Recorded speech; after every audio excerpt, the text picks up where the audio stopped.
everyone. Thank you for coming this afternoon, and welcome to the second annual Black Dog Depression Seminar hosted by Student Life. If you haven't seen already, we have some refreshments, some tea and coffee in the back for you if you'd like to enjoy any of that while we have our session today. The black dog is a phrase made popular by Winston Churchill to describe depression in the mid-1900s, a condition that Churchill himself struggled with through much of his life. Since Churchill's time, though, the topic of depression has become more common and more widely understood. While the causes and symptoms of depression can vary greatly, it's a topic that cannot be ignored or minimalized in New Zealand. Last year, a study released by the New Zealand government found that 1 in 7 young Kiwis, defined as age 16 to 24, will experience depression in a serious way in the next 12 months. Even if you or I are not one of the 7, we can be sure that one of our close friends or family will face this black dog someday soon. But how are we to respond to this issue, and what is there to learn? And that is where we're here to discuss today. We're privileged to have with us today individuals that have both professional and personal experience with depression. Let me briefly introduce. Ben's here with us this afternoon. Thanks for coming, Ben. Rachel Turner from Student Health Services is here to answer some questions if you have. And also Don Smith, who's a clinical research professional at a medical university. Is that correct? Okay. Today's format will include brief presentations from each of our members, followed by a Q&A session from the audience. For our Q&A, we'll be accepting questions via text message. There's the phone number up there. At any time during the seminar, you can text your question to the number on the screen, 021-587-095. So you may want to make a quick note of that phone number so you can text it any time during the seminar. So if a question comes up from something one of the presenters says, you can go ahead and text it right away. You can also use our Facebook page, facebook.com/Wellington Student Life, to ask any questions that might come up during the seminar. So, without any further ado, I'd like to invite Don Smith.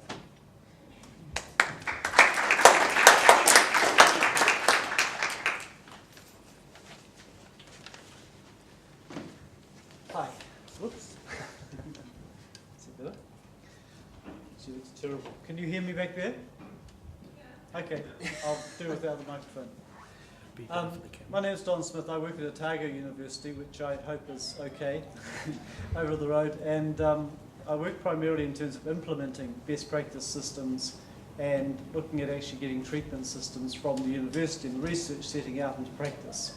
And so some of this involves finding the research about what is the conditions, what is the best practice in terms of treatment, and then what is how you actually implement this out in the real world. Depression is probably the most common mental health disorder in New Zealand and in the world, and is one of the most disabling mental health conditions in terms of the number of days lost to work and the number of disability hours that have accumulated in that person's life. And the World Bank a few years ago described this as probably the up-and-coming health disorder over and above the gastrointestinal disorders. And so whereas in the past, throughout the world, the sort of the physical disorders and particularly the bacteria and those things accounted for the most disability, depression was the up-and-coming one. Not just in the first world, or the so-called developed world, but also in the developing world as well.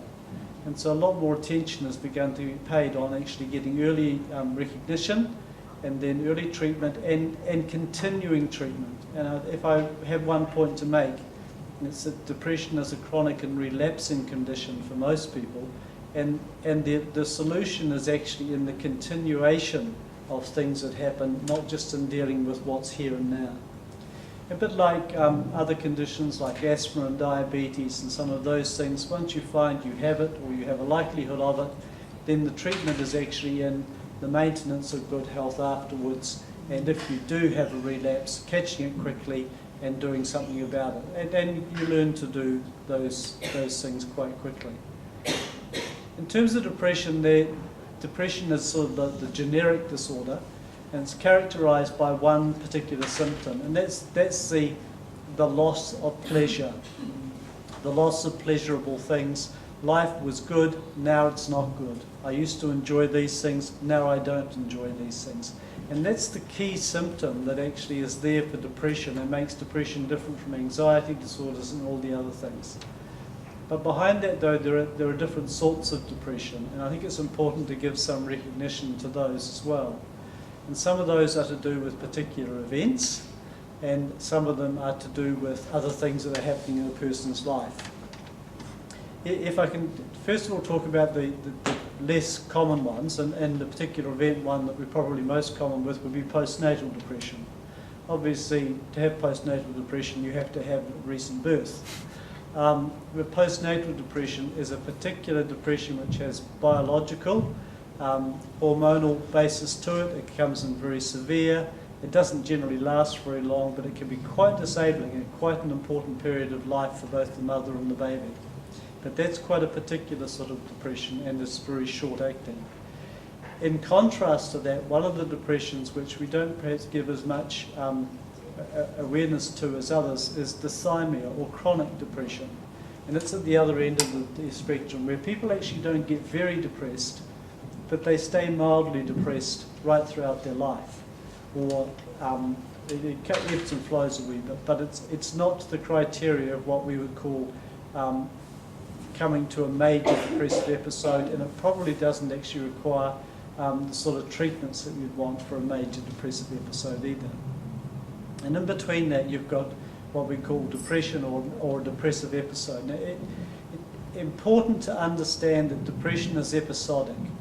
A period of depression on average is around about 6 months, and it will go from mild depression going down to severe and then come back up from there.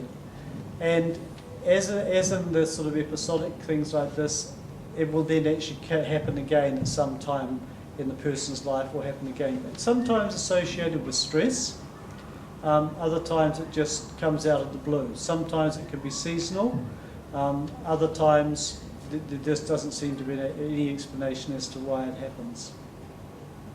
The other things that can be associated with, though, and can bring it on would be physical disorders or physical diseases, if you like. If you're sick from cancer, if you've got multiple sclerosis, or some of these sorts of conditions, there's a higher incidence of depression associated with those things.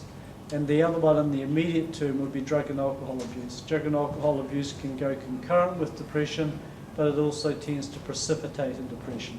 Taking drugs and alcohol does not make your depression better. It almost always is guaranteed to make it worse. Okay, so they have those things going there. And finally, the associated disorder with that would be bipolar disorder. And bipolar disorder is where a person can be depressed, alternating with being quite high. So it's bipolar in the sense of high and low within there. It's pretty much a physiological problem. So, that's in a nutshell. I hope that's all clear. If it isn't, please text some questions and I'll try and make it a little better. The precipitants for depression are also the things that you need to find with regard to treatment. If the treatment is biological, if the depression is biological, and that is to large part it's inherited, there's a family history, then the rule of thumb is that a chemical, a drug, a pharmaceutical, some medication is probably the best way to have it to go in terms of treatment. And that is because often the serotonin and the other neurological systems can get out of kilter, and they can by themselves cause a person to be depressed. And the pharmaceutical agents will actually reverse that. However, if it's not that, and it has to do with thought patterns and with the way in which people see the world, and what we would now call the sort of cognitive behavioural patterns, then a form of counselling known as CBT is certainly the thing that's indicated. And if you've got a chronic disorder, or if you've got disorders associated with relationships or lack of relationships, then relationship counselling is an important part of a component for the treatment of depression. So there's those three things in terms of relationship counselling, pharmaceutical agents, and the cognitive type approaches to things. While 1 in 7 people may experience a depressive disorder. Not all of those will be severe, and not all of those will actually mean that you can't do the things that you normally do. And so within that, you'll find there are a range of things that people want or people need in terms of treatment. And sometimes they can just need 1 appointment or 2 appointments. Other times it will actually be a sustained treatment that will take some period of time. So there's quite a wide variety in the expression of the treatment and expression of depression and in the treatment of depression. It's not all the same. I really need to emphasise that. No one person is the same as another person. Each person has their own particular causes coming into it and their own particular needs for treatment coming through onto that. So, having said that, I probably completely disagree with the idea there is any such thing as depression. But I guess what I'm trying to do is to say that there's a whole variety within what we know as depression, and the treatments need to be that way. In general, with treatment, the first thing to do is to do an assessment, to do a diagnosis of the type of depression, the level of severity, and the things that are contributing to it. And then generally start with the most simple treatments.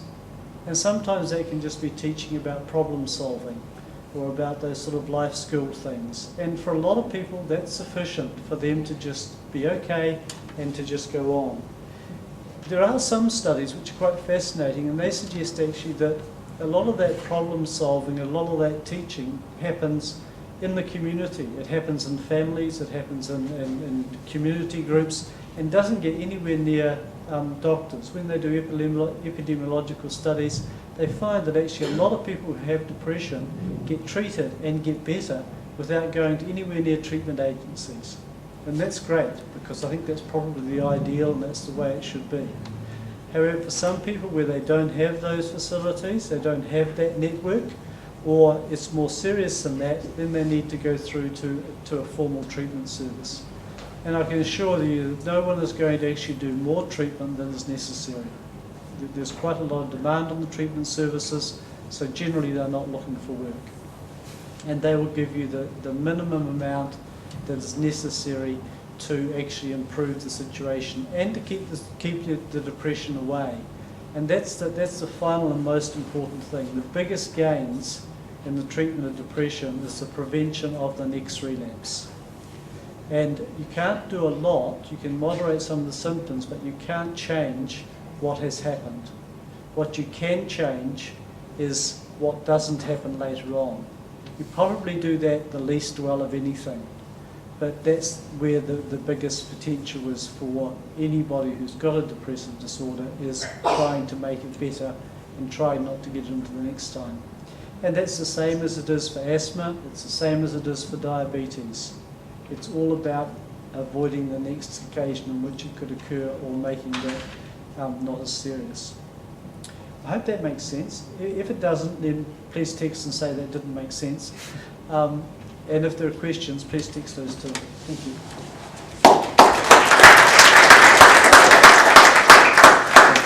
Thank you, Don. Next, we invite up Rachel to speak. She's going to be sharing about some of the services that Student Health offers. Rachel isn't able to stick around for Q&A, so if you have any questions, she'll be taking those immediately after her presentation. So, welcome, Rachel, please.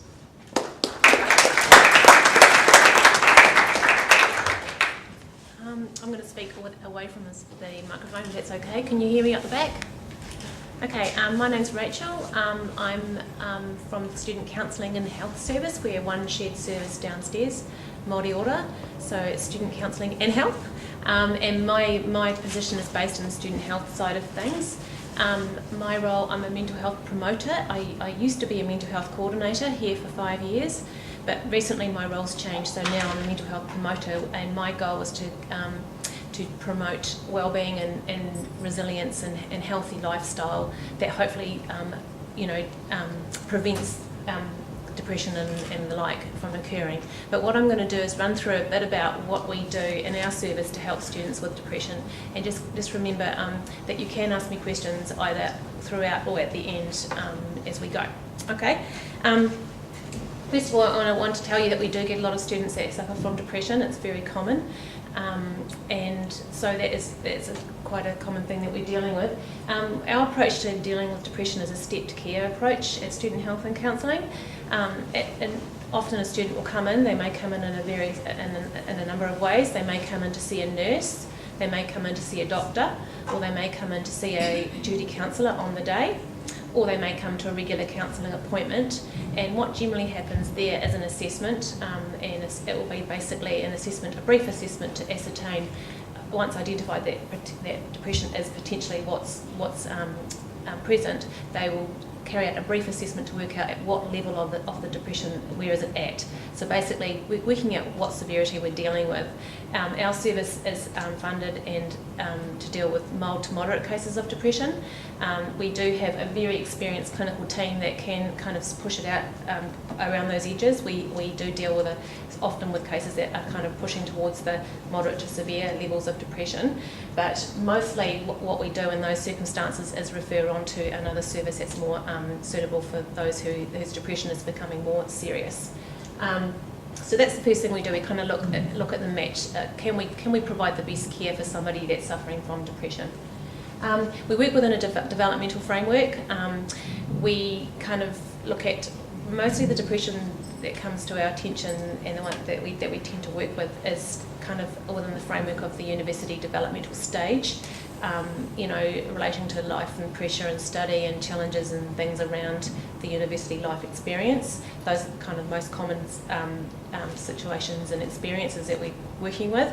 And again, that's kind of a good fit for our service. Often when there's more sort of long-term and ongoing and deeper issues operating that need more ongoing care, a very special type of care, that's when we refer out to other services. And we have very good networks and relationships with other services. That transition is often quite a smooth sailing one. It's quite a quick and easy process most of the time.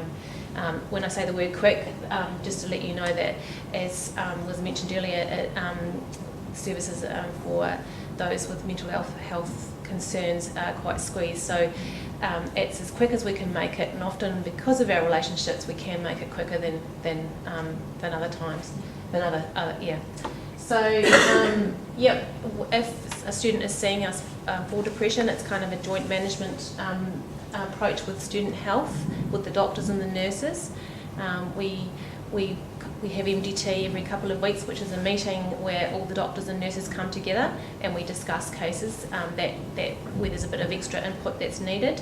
Confidentiality is very important in our service, so we always get permission from the student to talk to the doctors about certain aspects of their case, and once we've got that, we share information and we get expert advice. We have a visiting psychiatrist who's there twice a week, so he often can input, and we have other people there that can give us some specialty advice.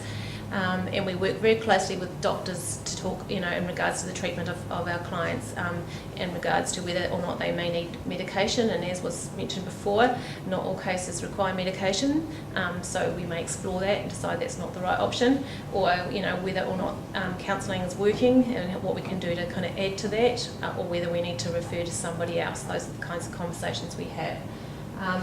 We also work with other services as well, disability services here at the university.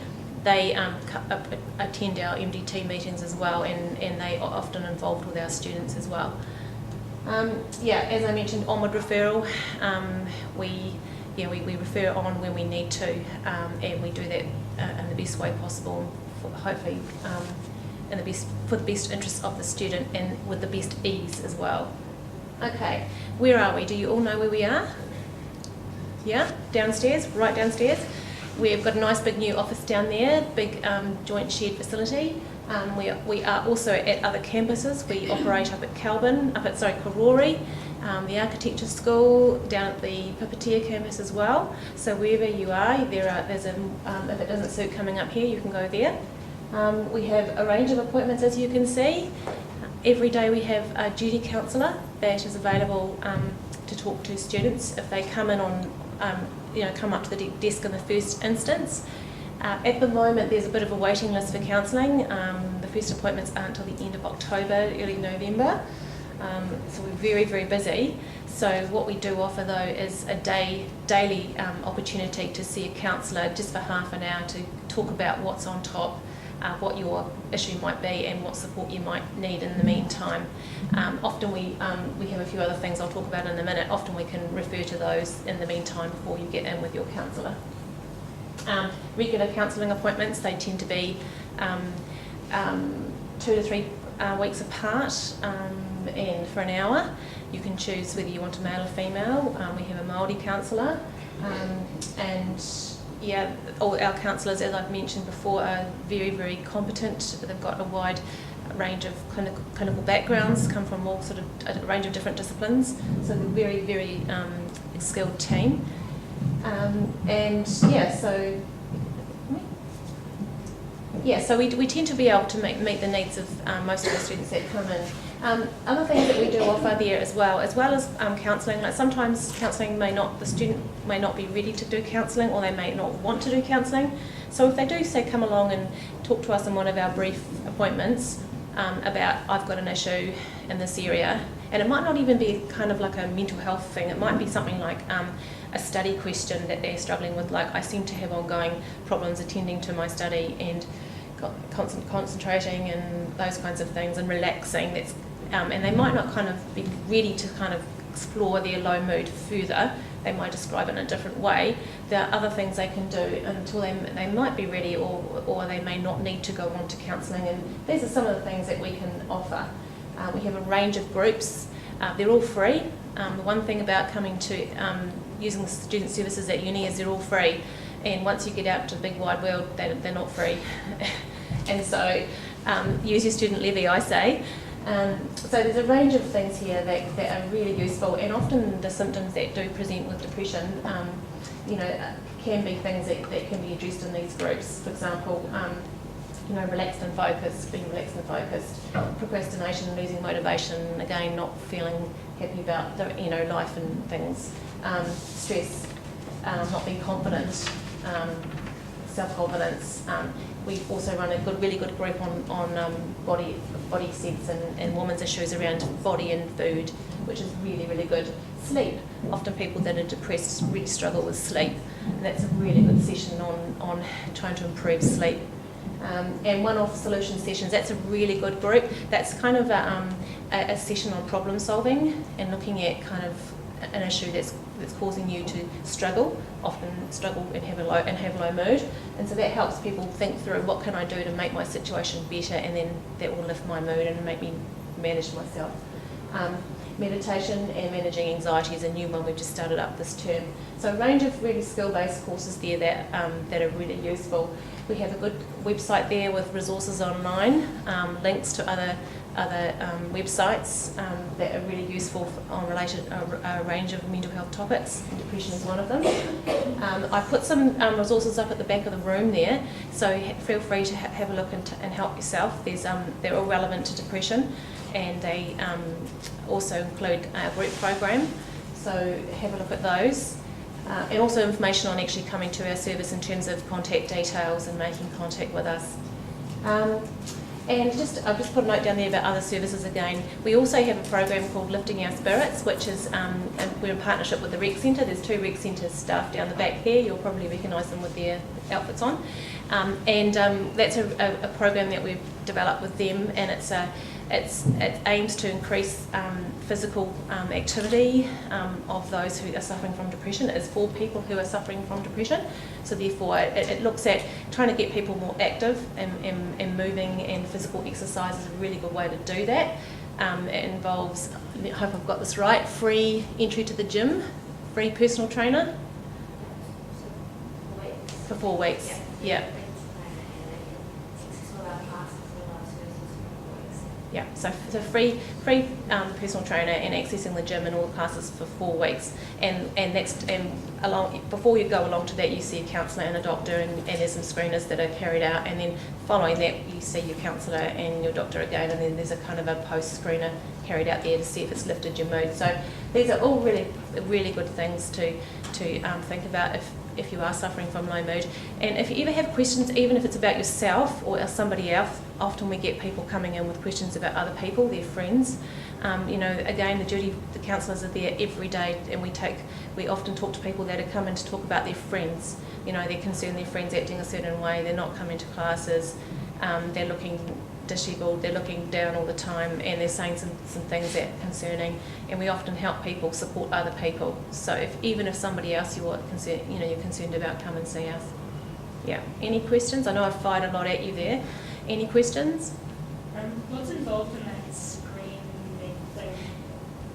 For the rec centre, for the lifting years, it's a question. It's just a brief screener on, and it asks a few questions on your mood and your behaviour and just your general functioning, and it just looks at it gives an overall score in terms of your depression level, whether you're suffering from a low level of depression, a moderate level of depression, or a higher level of depression. And it's just a good way of just seeing that just testing whether there's been some change. And often, you know, medication will be there. If someone's taking medication, that would have impacted on it. It might not be just the exercise, it might be some other, you know, a thing affecting that as well, including medication and counselling. Yeah. Any other questions? Yeah. Well, if you do have any questions, and after I've gone, please just let Ryan know, and he can always, you know, put. I don't know if you've got an email network or something like that you can use, but we can send you the information that you need, or come along to a duty counsellor session and ask the question face to face. Yeah. Okay. Thank you very much.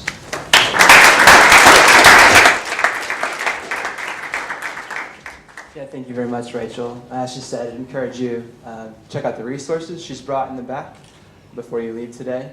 And also, I wasn't aware how many great resources you have down below us here, so definitely check those out, and encourage your fellow students to check those out as well. Next, I want to invite up Ben. Ben is here to share his personal story with depression today, so please welcome Ben up.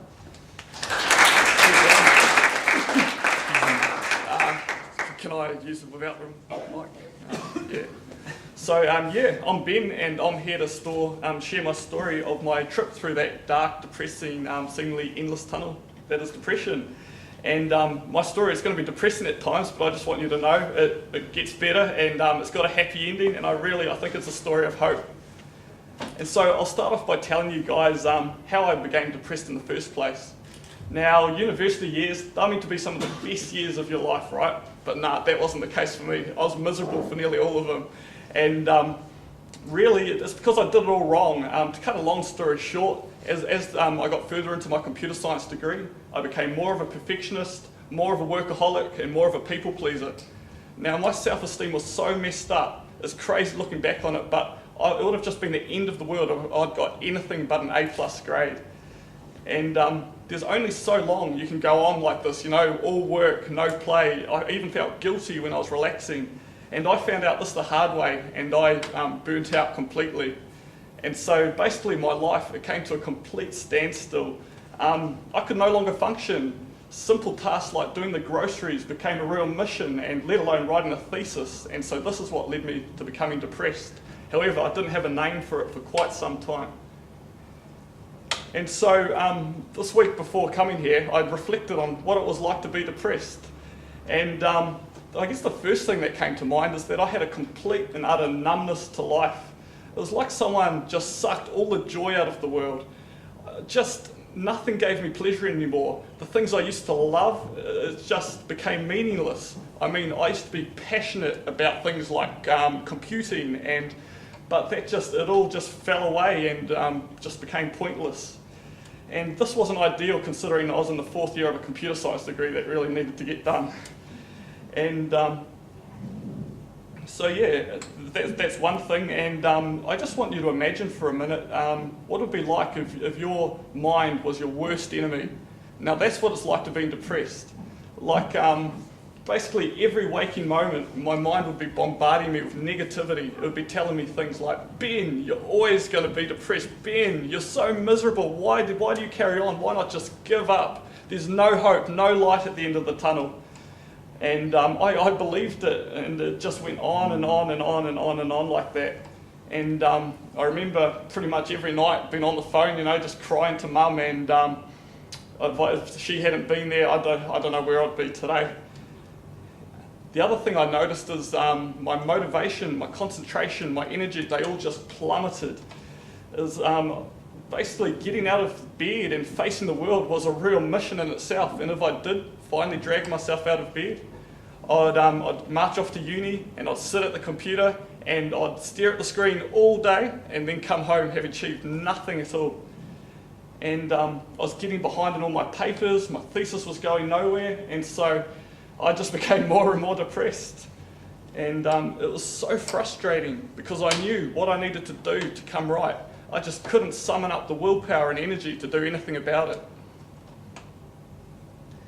And depressed people, they tend to isolate themselves, and I was no exception. I spent pretty much all my days hiding away in my room, and I'd reject any social invitation that got given to me. And like watching TV takes no effort at all, so I pretty much watched every TV series under the sun.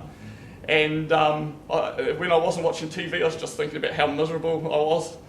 And my flatmates, they didn't really notice any difference because being a workaholic, I was in my room anyway, and so yeah, it was no different.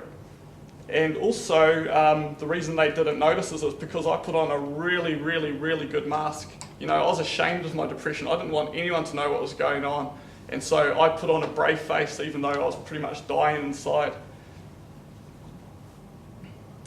And so I think Mum worked out pretty quickly that I was indeed depressed. However, convincing me of that fact, now that was another story. I just did not want to admit it. That D word, it scared the hell out of me. And it wasn't really until there was a lot of urging and even nagging from my mum that I finally gave in and I saw a counsellor. And this counsellor, he confirmed I was indeed depressed. And I think the fact that when he said, "Ben, what are you doing here?" that I just started bawling my eyes out might have given something away. And so yeah, I really was blessed by this counsellor in that, not so much from the groundbreaking advice I was given, but just I could talk to someone, just pour out my heart and share what was going on. That was really therapeutic. And guys, I highly recommend going to see a counsellor and seeing people like Rachel. And so the counsellor eventually referred me on to a doctor, and the doctor put me on some medication called Loxamine. And basically I was paranoid that my mates would discover my dark secrets, so I did such a good job of hiding my happy pills in my room so no one could possibly find them. And one of the side effects of Loxamine is drowsiness, and I certainly noticed that. However, on the plus side, my productivity, it wasn't affected, but that's because there was no productivity in the first place. And so, and another story that comes to mind is when I was about to go on to Loxamine, I was sitting in my lab, in my computer lab, and I printed out a fact sheet just telling me all about it, and I accidentally left the sheet at the printer, and so one of the guys who was also in the lab, he stumbled on it, right?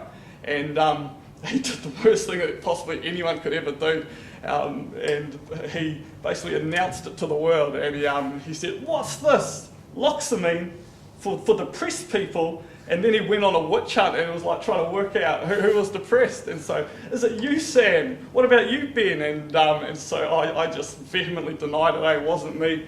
And basically he came to a conclusion that my mate Andreas was the one that was depressed, and I feel bad about it to that day, to this day. Oh man.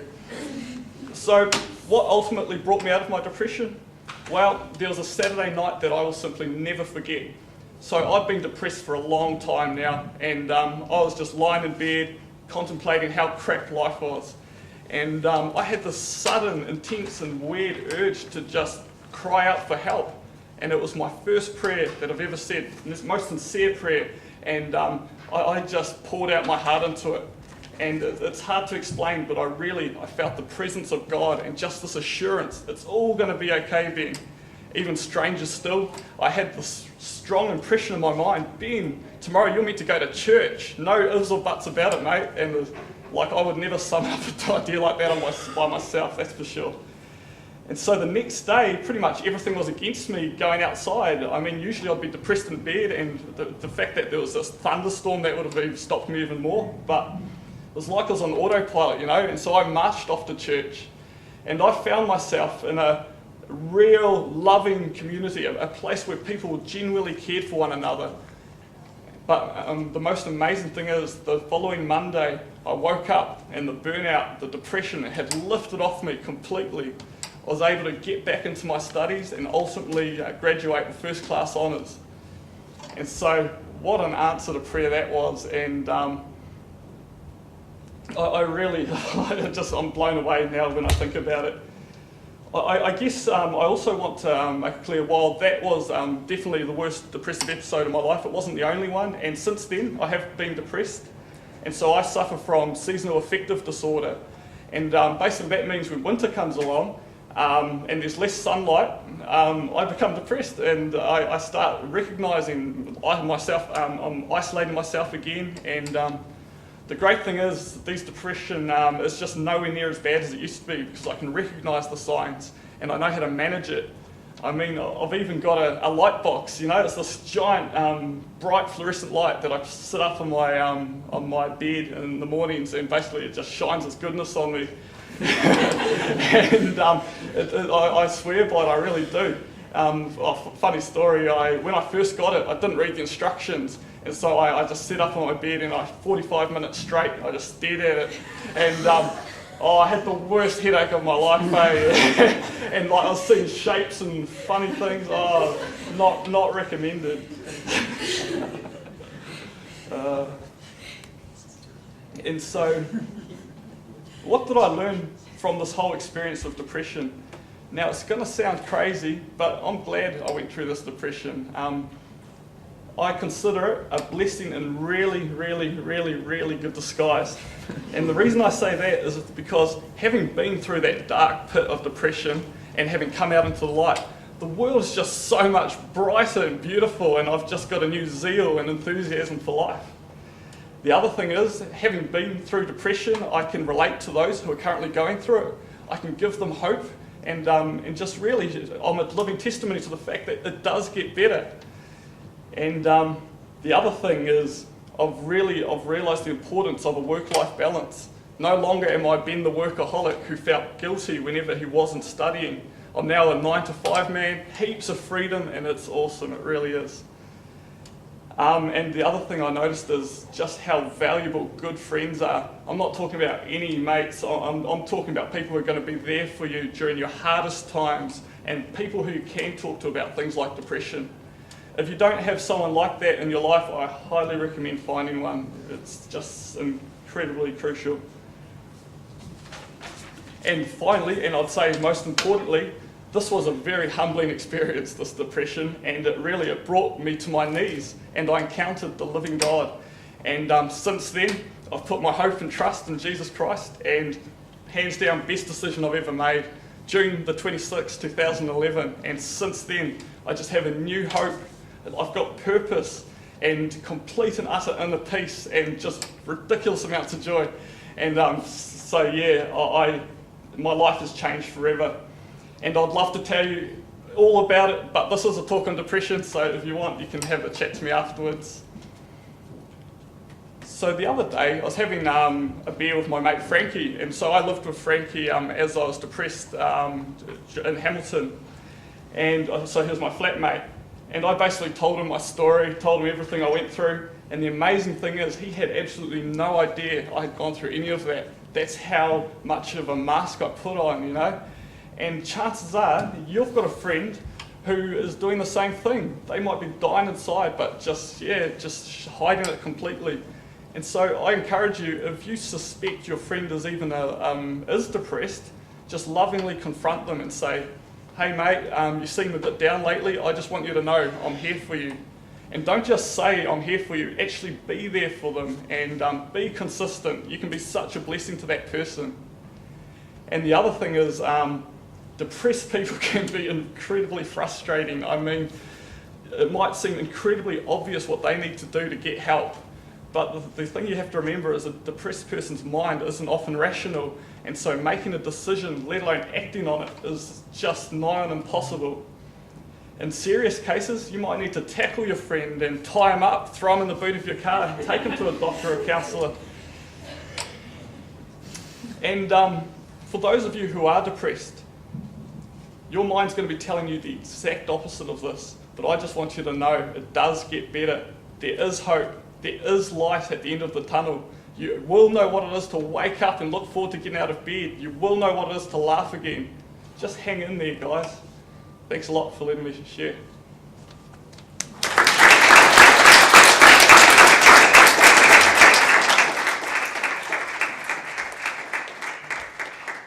Thank you, Ben. That was great. Appreciate that. So now we're starting to transition to our Q&A time this afternoon. What I want to remind you guys of is, or I haven't mentioned before actually, is we do have some comment cards that we'd love for you guys to fill out just to give some feedback on this event. Just in case you do have to leave before the Q&A session is over, please take a few minutes to fill that out. So if Lori, you could start passing those out right now. If you are able to stay past 4, then just put it on your seat for now. But if for some reason you do need to leave, then please fill that out and hand it in before you leave today. Now Rachel has to leave. Thanks for joining us, Rachel. So we'll get into our questions, and I again encourage you to please text them in, or if you're not into texting for some reason, you can use our Facebook site as well to ask them your questions. So the first one, it's probably best, this question came in while Don was speaking. So Don, is there a strong correlation between suicide and any one of the forms of depression you mentioned? There's a mic there for you as well.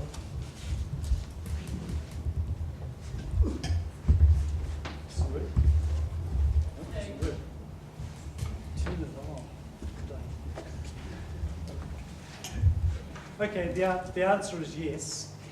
Around about 80% of those people who die by suicide have when you go back and check their lives and so forth, you'll find there's depression. However, that does not mean that everybody who has depression is likely to going to attempt or succeed in succeed is a strange word for suicide, isn't it? It doesn't work the other way, but people who are depressed are going to suicide. They will often have thoughts about suicide, but they won't have a plan, and they won't actually go towards any implementation of it. And even if they do actually try and commit suicide, most people don't do it in effective ways. So they attempt suicide, but they're not successful at it. But those who do die by suicide, yes, around about 80% of them are depressed at or around about the time. The other one that has a high correlation with the people who die by suicide is intoxicated by drug or alcohol. And that seems to make the difference between a person actually thinking about and wanting to do suicide and actually doing it. It's a disinhibiting effect, but those two going together, depression and intoxication with drug and alcohol, is really quite a lethal mixture. It's another text message that came in. My best friend moved overseas last year and has now revealed to me that she has become suicidal. I was the person who supported her through her depression here in New Zealand, but I'm finding the distance difficult. What can I do or say that can make a difference despite being in another country? Either one of you take this. Having had a daughter live in a broom cupboard in LA for a year, I think I've experienced something of this as a parent. The answer is Skype.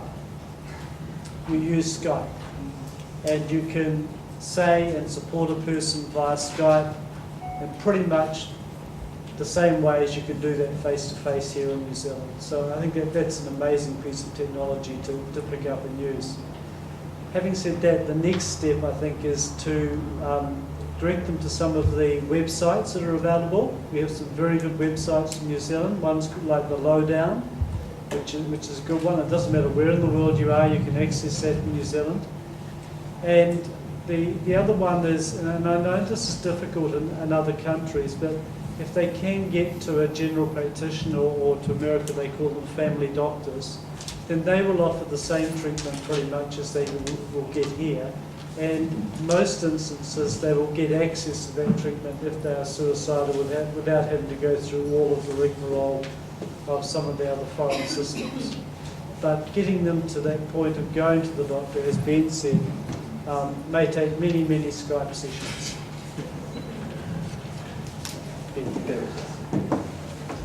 Yeah, I'm just thinking it must have been about 50 phone calls with my mum before I finally gave in. You know, we are very frustrating, us depressed people, and just constantly got to be urged and encouraged, and sometimes even a bit more drastic action, I think. Yeah. And but I think your point of Skype was a fantastic one, and just encouraging them to seek help where they are as well. If you've got iPhones, you can do Skype on an iPhone. If you've got And an Android. if you've got an Android, well, Okay, thanks guys. Just to fill you all in, we did have a third panel member originally, but she had to cancel last minute. So Carolyn here has agreed to fill in at the last minute. So thank you very much, Carolyn, for coming in at the very last second here. Would you mind just quickly introducing yourself? Yes. On the microphone there.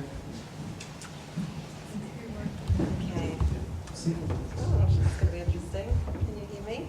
Is it working? It's working. Put it really Good. close. Yeah, my name's Carolyn England. I just graduated with a counselling degree last year. It's my third year at Wesley Counselling Service on Taranaki Street. Yeah, long story really. I'm sure like all of us, I came to counselling probably in part to a couple of periods of depression in my own life.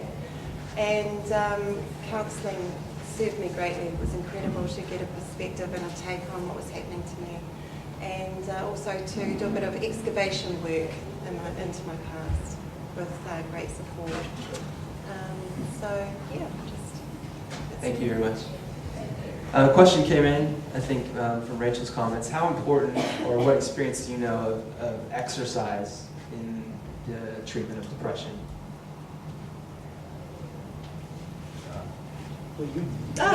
Anyone? I think exercise is a key component, getting active. It's just activating the brain on so many levels, and you just become incredibly, so much more energised. I think with depression there's a tendency to become more lethargic when your mood goes down.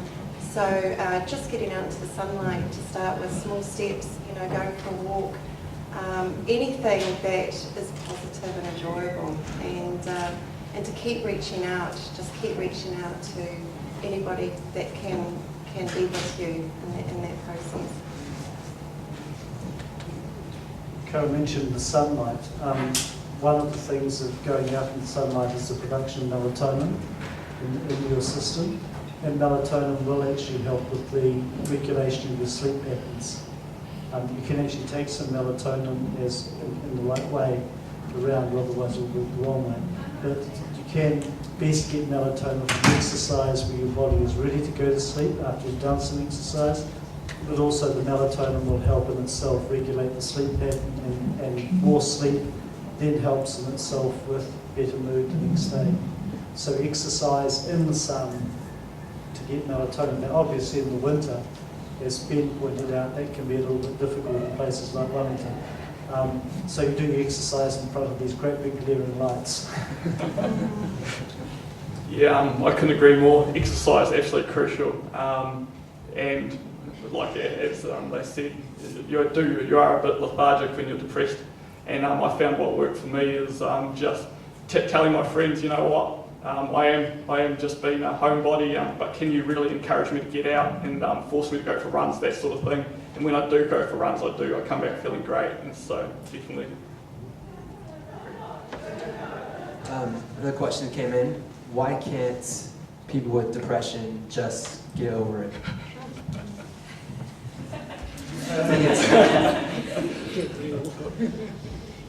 Ask in a very nice way. It's really a mental disorder, and so our brains just aren't functioning properly, and and like I said, our minds are against us. We've been told like just lies, constantly bombarded with negativity, as I said, and it's not something you can just get over and suddenly come right. It's something that you really need to make steps towards healing, and so that might be in the form of antidepressants, counselling, seeing a doctor, exercise, you name it. There's all these different things, but no, by no means do you just come right. Yeah. I think one of the things that's helpful here is we confuse the terms of feeling depressed and having depression. And they're quite different things. At various times we all feel depressed when things don't happen the way we expect or bad stuff happens to us. But that's quite different from depression. Depression is about low mood, it's about all these other physiological things. And just like you can't get over asthma, you can't get over diabetes, I mean, these are things that are happening on multiple levels within your body, and it is a disorder. And that is depression. It's quite different from the mood that we feel as in feeling depressed.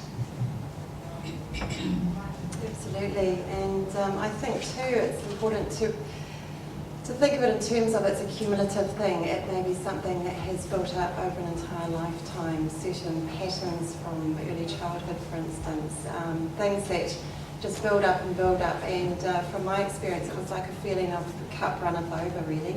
Just a day where actually I've just tipped, just ever so slightly over the edge. And that process of then starting to unravel what on earth has happened and how can I heal myself takes time as well. You don't just snap out of it.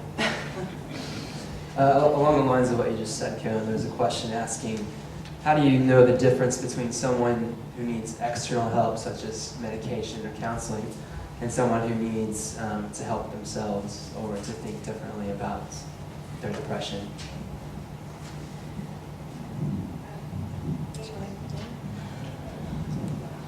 I think there's a few aspects, and I'm sure one of us will come up with some, but certainly I think if somebody is failing to function on a daily basis and very morose and perhaps exhibiting behaviours of self-harm, suicidal tendencies,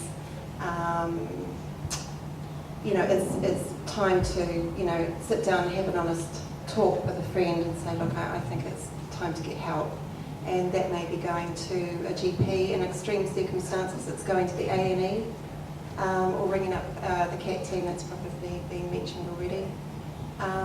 But yeah, it's not really a time to worry about upsetting a friend if it gets that serious. It's about being a solid support and being firm and grounded and doing what's necessary. From my perspective, the idea is that the person does get into where they can actually get these things for themselves and do the changes themselves. But the problem is that sometimes they won't necessarily know how, and so there's a counsellor who can help them because they've been through it or they know more about it, and they can help them know how to do what they need to do. The other thing that Karen just mentioned was that if a person is very depressed, even talking to them won't necessarily help them. And in those instances, it's a matter of risk. And that's when medication is indicated. If a person is suicidal, then you'd almost always start with the medication because you just can't take those risks. That they can, that in 6 weeks, after 6 counselling sessions, they'll be better. But we have to deal with that risk here and now, and that's what medication does and does most effectively. And so it's getting the person to that point using these tools where they can then pick it up and take it on from there. Yeah, I'd also say it's when you recognise that the depression is seriously affecting the way that your friend functions, and that it's getting in the way of them being able to do life, basically. That's when you definitely need to take action.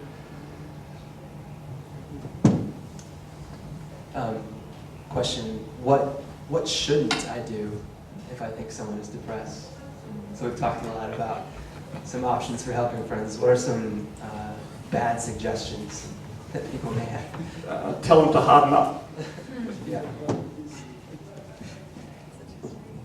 I think John Kerwin in his ads probably says some of those things best. As an archetypical bloke, I mean, he's done really well. And probably looking at that site and listening to some of John Kerwin's things will say it better than ever I can. Yeah, I think anyone who's had any form of mental illness can vouch of times of discrimination and perhaps, just not coping and flying into a rage, and then that person perhaps being branded as unsafe or stand off, and when in actual fact that person needs a safe space to start processing what's going on for them. There's also some great books around. I don't know if you've come across the Nutters Club with Mike King. It's a good one, and the Black Dog, but there's good literature out there as well. Great. If we can just put a plug in there, one of the ones that concerns me almost the most, maybe everyone does, but actually as young mums in postnatal depression. And one of the areas, and I think that's why everyone's speaking about it here, is that often young professional mums find this the hardest, and it can, if it occurs, and it doesn't necessarily because you're professional that it occurs, but the expectations are the highest in terms of how they're going to be as a young mum. And they've often been thoroughly involved and involved in their profession, and all of a sudden they have a screaming little baby of which there are no buttons and no computer programs to work out what you do and how you actually make this thing work. And that can be really, really hard for somebody who's been the top performer and the top achiever. So I think that's one that I would really watch for is that postnatal depression. And also it has the potential to damage that relationship between mother and baby, which has been an ongoing issue, not just around breastfeeding, but around the whole bonding that goes on during those first few weeks. So that's one that, if you ever see it, really, really put the energy in to see if you can help them. Are university students more susceptible to forms of depression than others? What are some of the risk factors that are maybe common only to university students that would bring on depression? No, they're not the most at risk. I can categorically tell you that. We have recently spent about 10 years working with kids who have been through child, youth and family services, and particularly the kids who have been in a long history of neglect. They have some of the highest risk factors and the highest incidence of depression, but unfortunately, because we don't often address, nor do we often notice what happens in the lower echelons of society, and so we just probably don't even see them, and the expectations are low anyway, so depression isn't that much different from the very low expectations that some of these people live with all their lives. So that's the first part. No, you don't have it the worst. It's quite hard to tell high achieving people that because, and I think it's the essence of what Ben said before, it's the high achieving, that the difference between not getting an A plus and an A is catastrophic. Actually, for the rest of the world, it's so. But for those of us who've lived and worked in that all our lives, and for which, in some cases, that makes a difference of what you get into. If you're doing pre-med health sciences here, the difference between getting into medicine will be between an A and an A plus. So there is a reality to it around some of these things. I mean, that's the pressure, but you're not the worst. Sorry. I guess just to add to that is,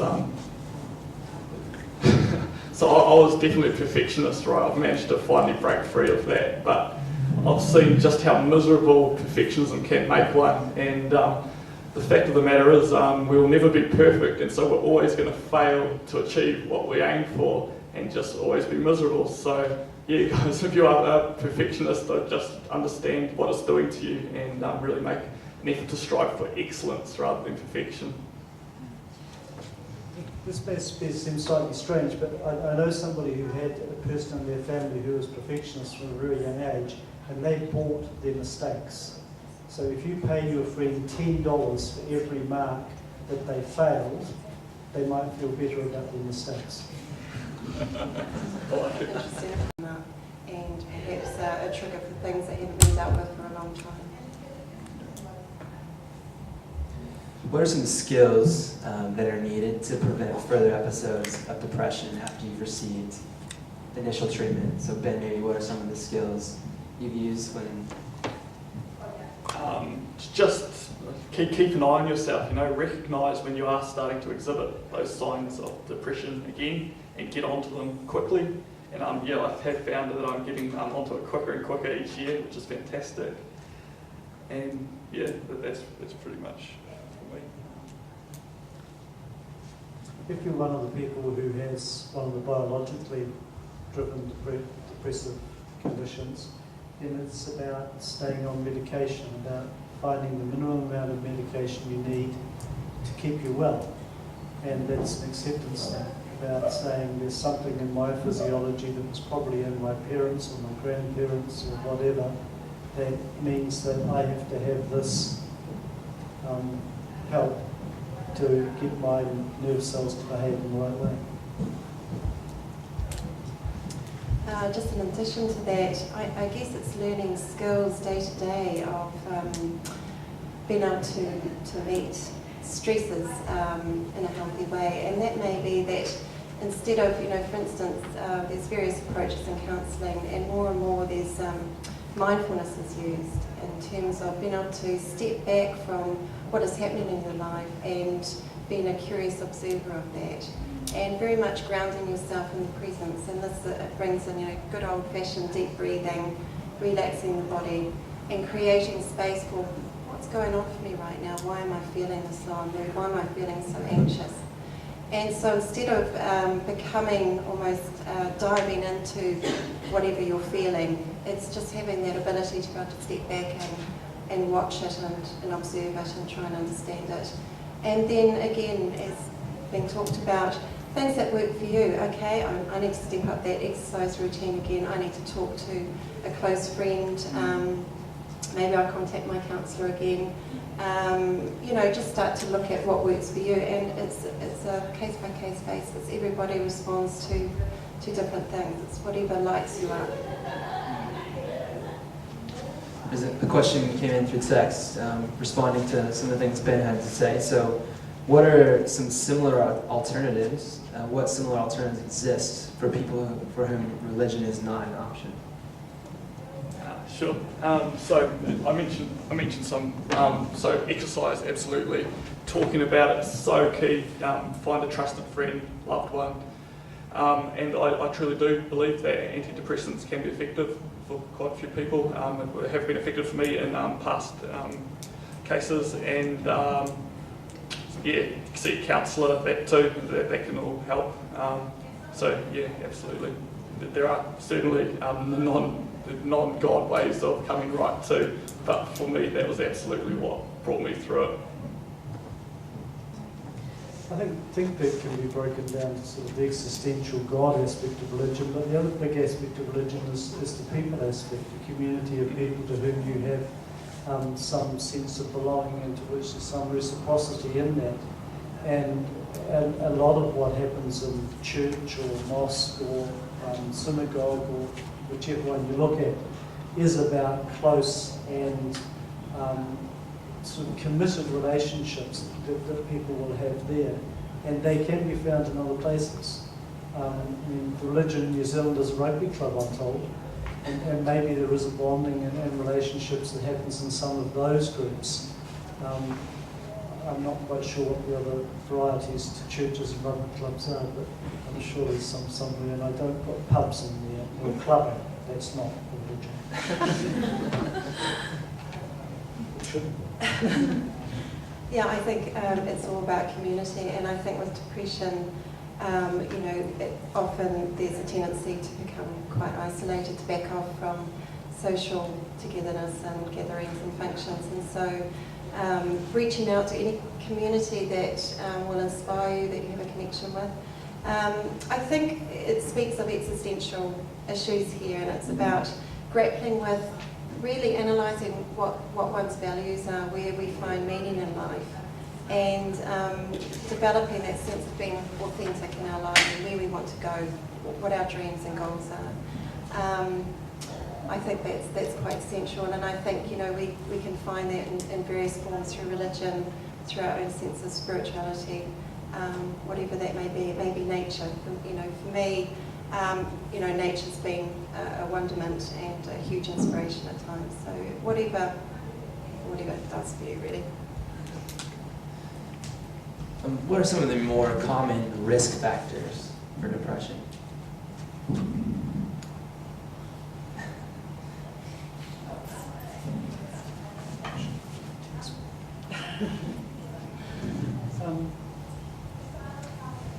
There are the biological risk factors of having a family history, and that unfortunately is going to be given one, and it does account for a reasonably large proportion of the variation.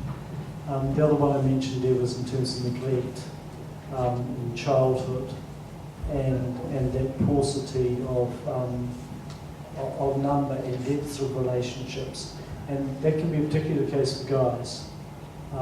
It becomes an issue for guys when there's then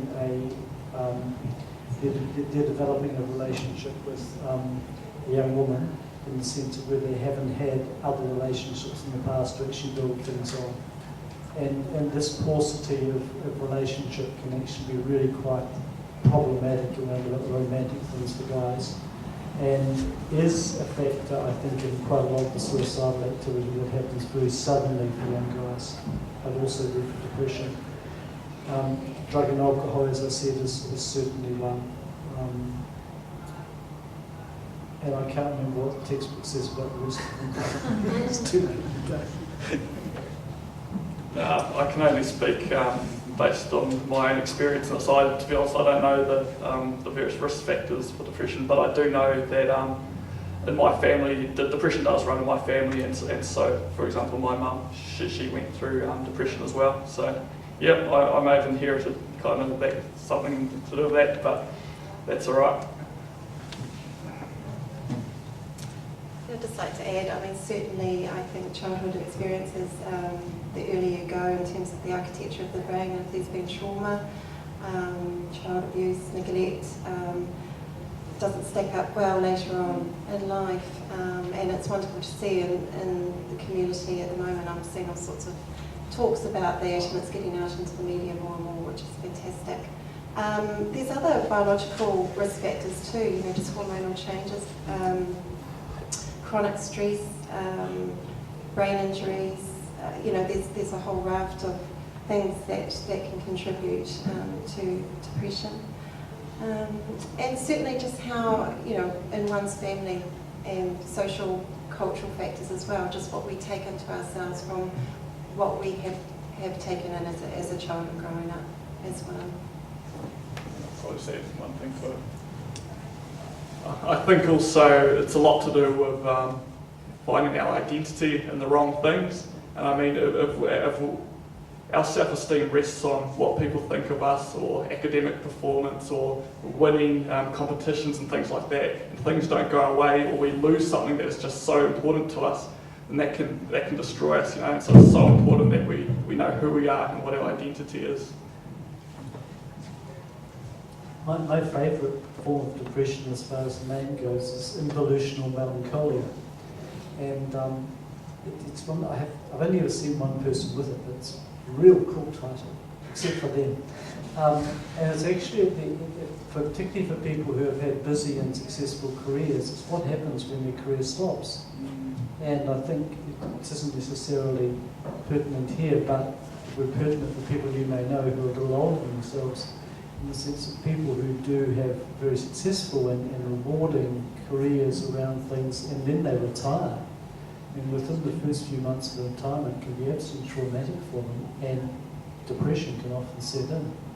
You've got a wee while to go for that one, so let's go over the current stresses, and then there's some more interesting ones to come with fascinating names. Can a person suffer from both anxiety and depression simultaneously? Is there a difference, and what is the difference? The answer is yes, and the International Classification of Diseases is due to come out with exactly that, of stopping this separation between of there being anxiety or depression, because there actually is a lot of mixture of an anxious depression in between time, where they have symptoms of both. or they can have one and the other, but not necessarily concurrently, so they can go from anxious to depressed. The symptoms of anxiety are the opposite of depression. It's the hypersensitivity, the hypersensitive state of the individual, where they are firing on all cylinders as opposed to not firing on any. And it's just as disabling. In fact, anxiety can, people with anxiety conditions have the highest sense of going mad of any of the mental health disorders. So it can be very, very intense, and for them and for those around them, it can be some of the most challenging of disorders. There's a whole range of anxiety conditions too, we won't go into that, but the answer is to the first bit, yes. Yeah, I would say that certainly in my time of counselling, it seems depression and anxiety often go hand in hand, and you know, some people are just in a state of constant hyper-arousal. They're almost guarding themselves.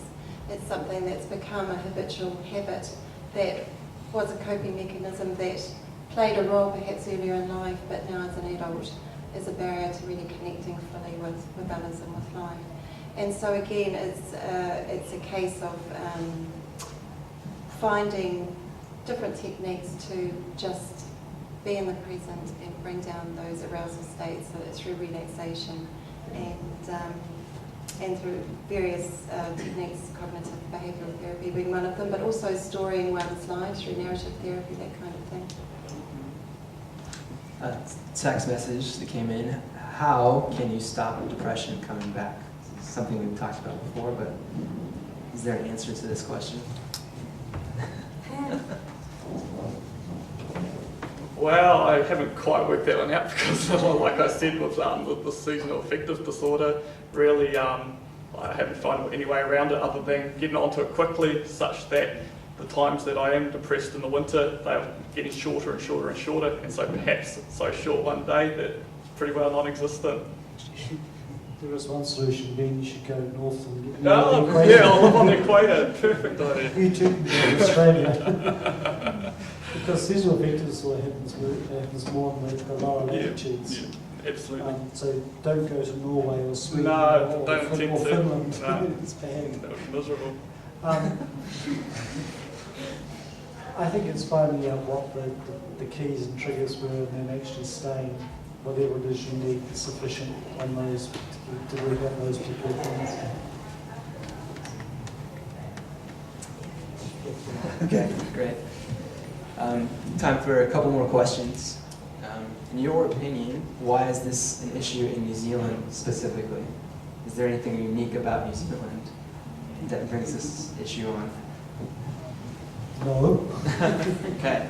The epidemiological studies have the incidence of depression pretty much uniform across all of the developed countries, and as those same epidemiological measures are being used in developing countries, it looks like they're similar there, which is quite surprising in some ways, because I would have thought the stresses were a lot higher in some of the developing countries. But then again, maybe rural lifestyles and some of the expectations aren't as high, and therefore they don't have some of the pressures that we have. Or actually they seem to, because they have the same incidents, don't they? But no, there's no great. We are not particularly bad. We like to, by the way, we like to think we have the highest suicide rate in New Zealand. Bunker. We have the highest count.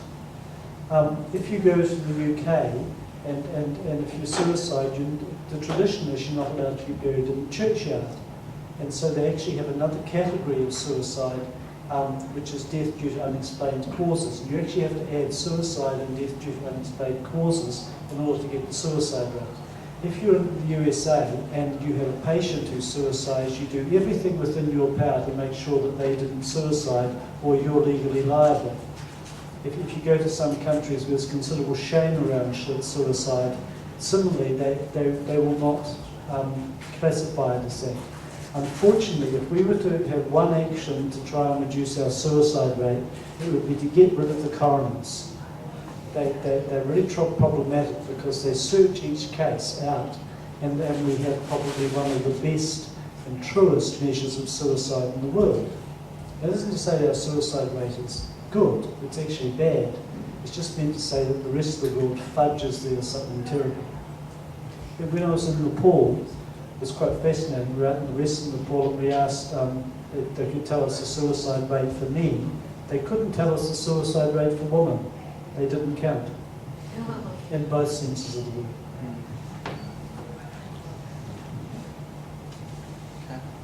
I think we'll wrap up here, but if each of you would mind just sharing one final thought, maybe for someone who is potentially wrestling with depression themselves, and also a thought for someone to help out a family member or friend that's dealing with this issue as well.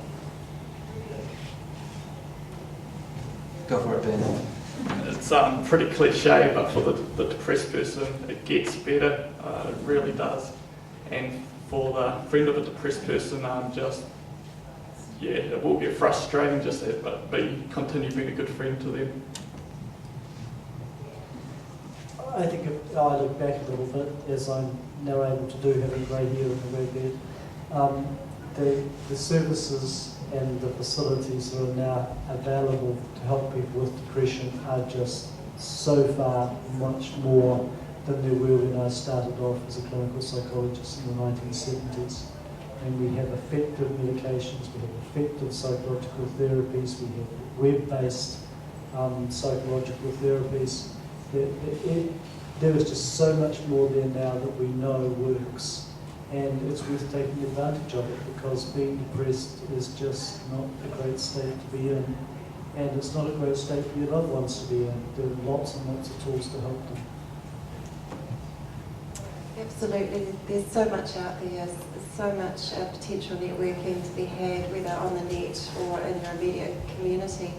And so I just can't emphasise enough, if you're with somebody who is depressed, is just to find any small thing, just to make small steps that they feel that they can connect with, whether that is going onto a website, walking down the road, meeting a friend, whatever it may be. Just, we are social beings, we're wired that way. We need to feel secure and supported and loved. So just making any connection, community connection at all, is the best thing. Okay. Well, thank you very much, panel. Can we give them a round of applause for it?